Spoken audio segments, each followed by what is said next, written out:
Hey everyone, my name is Joanna Bowser and I'm the Director of Marketing here at ClearVoice, and you're here for another ClearVoice Employee Spotlight. Today I'm here with Rachel, one of our content project managers. Rachel, thanks so much for hopping on with me. Thanks for having me. Absolutely. I just want to ask you a little bit about how you would characterize what your job at ClearVoice entails. Yeah, I would say my job entails a little bit of everything in that post-sale division. So it's, from the speaking with the customers, being that main point of contact for our customers, but also our freelancers, and then also just really ensuring our customers that we are following and providing them content that is in line with their brand. Awesome. Yeah, something interesting that I'll put in here is that you've kind of gone through a couple of different roles here at Clear Voice. And I know we just recently transitioned our post sale team to unify the three different roles that we used to have to one role. But you were previously a talent manager, then you became a customer success manager, and now becoming this content project manager. So really kind of owning the editorial side as well of the tripod, if you will. How has that transition been for you? For me, I love a new challenge. And so I never want to feel like I am just waking up and doing the same thing every day. So having this new role where I can learn something new, it's been great so far. Cool. Well, when you think about serving the ClearVoice customers, so I know what you do, right? Content project manager, you help match the freelancers with the customers and ensure the quality of the content. But when you think about service, how do you like to think about serving the customers, and what do you like to bring to them? Yeah, I just like to really bring to them, a friendly face, someone where it doesn't they don't feel like they're just like talking to a robot or whatever the case might be, or someone who just sends them an email just saying yes, your things are going. We have at least one meeting per month, if not more. I always am very much like, hey, we have one meeting, but if you ever need to hop on for 5 minutes, I'm here. Just let me know.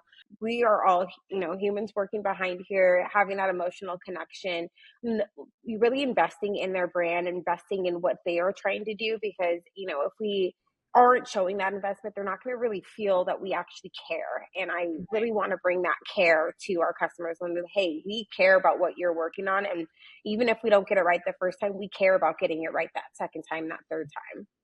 Sure, and I think that that's something that's really pivotal too, and crucial in thinking about marketing teams and sort of plugging in, because it's our main sort of like customer is a marketing person or a marketing team getting content for their apparatus, and really looking at it as an extension of the team versus like I'm like just a vendor. I'm somebody, but you're really becoming that trusted advisor that they know they can Yeah, call anytime and talk about content, right?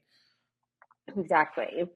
Yeah, I think it's really important to, just be able to just like talk beyond, just what exactly what article you're working on this month.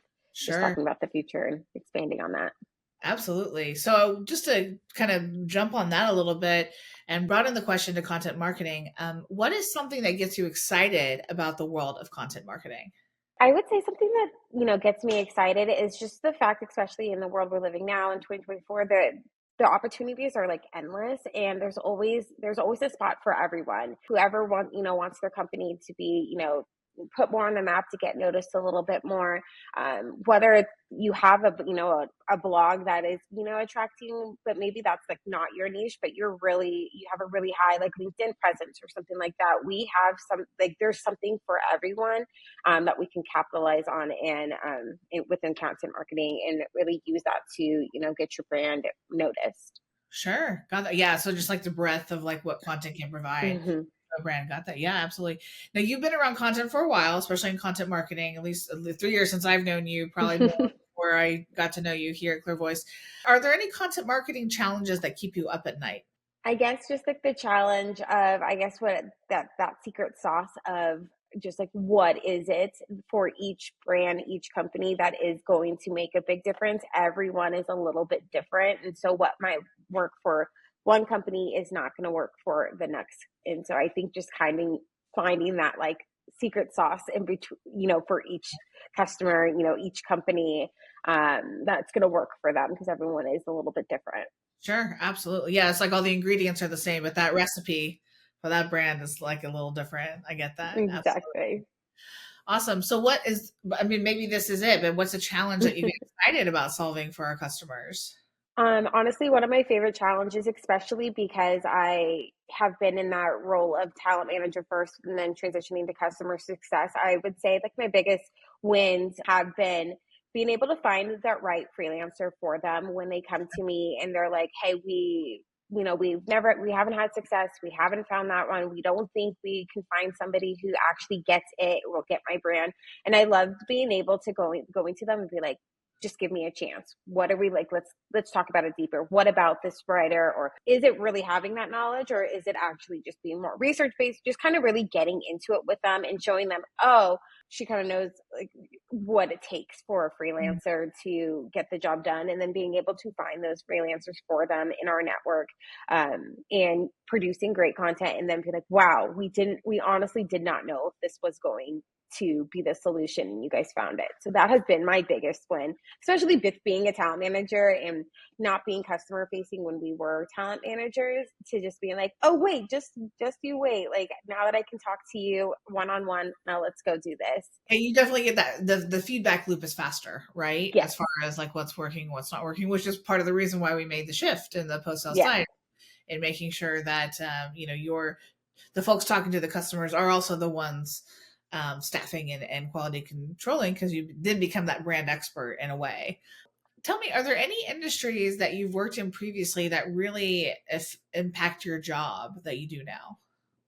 Yeah, I would actually say not even, I do have that background in broadcasting, but even after I was in broadcasting, I worked in real estate for a few years. And I feel like I've had the most impact there in transition there to this role, especially with the content project manager being customer facing and things like that. Being in real estate, we had to learn how to, read contracts, talk to, the buyers and sellers about these huge deals that affect their personal life. It's their home, it's where they Mhm. live. And just having those connections and those conversations with those buyers and sellers, and having that empathy and understanding for them and what they're going through, has definitely been able to transition into my role of being customer facing, and just being able to empathize with where they're working towards and their current role at their jobs and what their job is trying to make happen. Yeah, absolutely. And I think in a weird way, content and brand are so closely related, and brand is the most personal thing for a business, if you will, Hmm. right? And so I totally get your ability to manage multiple stakeholders and have conversations with different perspectives around the brand, which is again is personal for a business. Having that experience on the real estate side can definitely help your effectiveness on performance, even in content marketing. Absolutely. Yeah.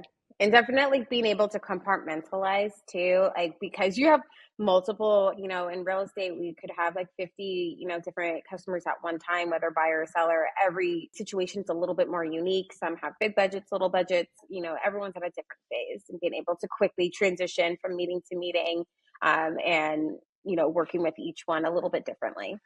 Sure. That's cool. No, that's super interesting. All right. Last question for your spotlight interview. What's next on having, by the way, you've just checked a thing off on your career to-do list, which with this latest promotion, but what's next on the career to-do list?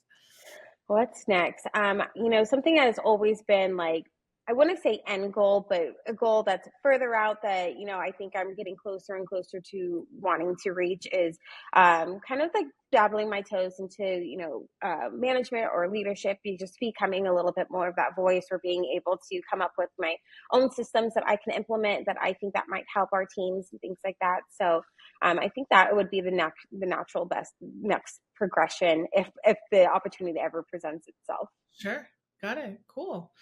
Awesome. Well, Rachel, thank you so much for hopping on with me today for your employee spotlight. I really appreciate your time. I know Thanks for having me. you're being the content superhero to all these brands. So Thank you so much for having me, Joanna.